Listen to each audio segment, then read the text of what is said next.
Assalamualaikum warahmatullahi wabarakatuh. Perkenalkan, nama saya Faras Nafal Dermawan. Saya sebagai moderator di bagian kelompok 4 yang kami akan membahas sebuah judul dengan judul Teori Ekonomi Politik Media. Di bagian kelompok 4 ada saya sebagai moderator Faras Nafal Dermawan, ada Muhammad Diki Rama Pertama dan Dafa Putra Akbar, M. Gema Ramadan, M. Khairul Tamami, Ramreli Joana, sama Fania Ramasari. Di latar belakang media, yaitu adalah media tidak hanya berfungsi sebagai penyampaian informasi, tetapi juga menjadi kekuatan penting dalam membentuk opini publik, struktur sosial, serta dinamika politik dan ekonomi. Pendekatan ekonomi politik media membantu memahami bagaimana kepemilikan media kebijakan dan sistem industri dipengaruhi oleh kekuasaan dan kepentingan tertentu. Dengan memahami teori ini, kita dapat melihat bahwa media tidak pernah benar-benar netral, melainkan merupakan bagian dari sistem kekuasaan yang saling berkaitan. Baiklah, perkenalkan, nama saya Muhammad Diki Rama Pertama, NPM 2391110171. Di sini saya membahas tentang rumusan masalah. Masalah ini membahas 4 permasalahan utama. Yang pertama, pengertian dan sejarah dari ekonomi politik. Yang kedua, bagaimana konsep ekonomi politik media. Yang ketiga, apa saja pendekatan dan teori dalam ekonomi politik. Dan yang terakhir, bagaimana praktik ekonomi politik diterapkan dalam industri media. Selanjutnya, tujuan dari makalah ini adalah untuk memahami secara menyeluruh pengertian dan sejarah ekonomi politik, mengkaji bagaimana konsep ekonomi politik diterapkan dalam dunia media, mengenalkan berbagai pendekatan dan teori yang relevan, serta menjelaskan praktik ekonomi politik dalam industri media modern. Saya M. Dafa Akbar dengan NPM 23911030 akan membacakan pengertian dan sejarah ekonomi politik. Ekonomi politik merupakan kajian interdisipliner yang membahas hubungan erat antara kekuasaan politik dan sistem ekonomi. Sejarahnya berawal dari masa merkantilisme, fisiokratisme, hingga pemikiran klasik seperti Adam Smith dan teori Keynesian maupun Marxian. Dalam pandangan Islam, ekonomi politik menekankan nilai keadilan, keseimbangan, dan etika sosial dalam sistem ekonomi. Baiklah, saya M. Gema Ramadan dengan NPM 23911016.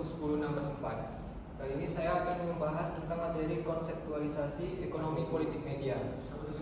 Konsep ekonomi politik media menjelaskan bagaimana faktor ekonomi dan politik mempengaruhi struktur, isi, dan fungsi media. Media tidak berdiri sendiri, melainkan terikat pada kepentingan pemilik modal dan penguasa. Di era 5.0, media semakin dikendalikan oleh teknologi canggih dan platform digital yang menambah kompleksitas interaksi antara media, ekonomi, dan kekuasaan. Selanjutnya, faktor penting era 5.0. Era 5.0 ditandai dengan hadirnya teknologi tingkat tinggi seperti kecerdasan buatan, dan konektivitas luas. Media didominasi oleh platform digital besar seperti Google dan Meta yang mengendalikan distribusi informasi, konsolidasi kepemilikan, isu privasi, serta perubahan model bisnis media turut membentuk ekosistem baru yang sangat mempengaruhi cara masyarakat mengakses dan memaknai informasi. Oke, saya Muhammad Khairul Tamami. Saya di sini akan menjelaskan tentang pendekatan dan teori ekonomi politik. Dalam teori ekonomi politik terdapat beberapa pendekatan penting. Pendekatan Smithian menekankan pada dasar bebas dan peran minimal pemerintah. Keynesian mengkritik hal ini dan mengusulkan intervensi negara untuk menjaga keseimbangan. Pendekatan Marxian menyoroti eksploitasi dalam sistem kapitalis, sementara teori public choice menganalisis keputusan politik sebagai hasil kalkulasi rasional aktor-aktor politik. Perkenalkan, nama saya Fania Ramasari dengan NPM 2391110121. Materi selanjutnya yaitu praktik ekonomi politik media. Dalam praktiknya, ekonomi politik media terlihat melalui komodifikasi informasi, di mana konten dikemas untuk dijual demi kepentingan pasar. konsentrasi kepemilikan dan kepemilikan silang memperkuat kontrol atas media, komersialisasi isi, dominasi algoritma, serta lemahnya regulasi menciptakan situasi di mana media beroperasi demi kepentingan pemilik, bukan pabrik. Materi selanjutnya yaitu dampaknya ke masyarakat.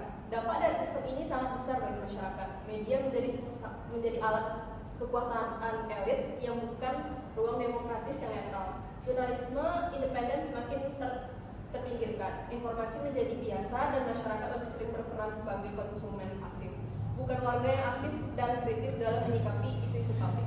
Saya Rahma Kaila Juwana dengan NPM 2391-1190 membahas tentang kesimpulan. Dari kesimpulan kami dapat yaitu teori ekonomi politik media memberikan pemahaman bahwa media tidak bisa dilepaskan dari pengaruh kuasa politik dan ekonomi. Media seringkali menjadi alat dominasi kelompok elit. Karena itu pendekatan ini penting untuk mengungkapkan struktur kekuasaan tersembunyi dan membuka jalan menuju sistem komunikasi yang lebih adil dan demokratis. Selanjutnya itu saran. Diperlukan regulasi media yang adil, transparan, dan bebas dari konflik kepentingan. Penguatan media komunitas dan alternatif perlu dilakukan untuk menjamin keragaman suara. Literasi media harus ditanamkan agar masyarakat mampu berpikir kritis terhadap informasi, perlindungan terhadap jurnalis independen, dan juga menjadi kunci dalam membangun ekosistem media yang sehat. Oke, terima kasih atas perhatiannya. Kami dari kelompok 4 ingin minta maaf bila ada kesalahan karena manusia tidak luput dari kesalahan. Terima kasih. Wassalamualaikum warahmatullahi wabarakatuh.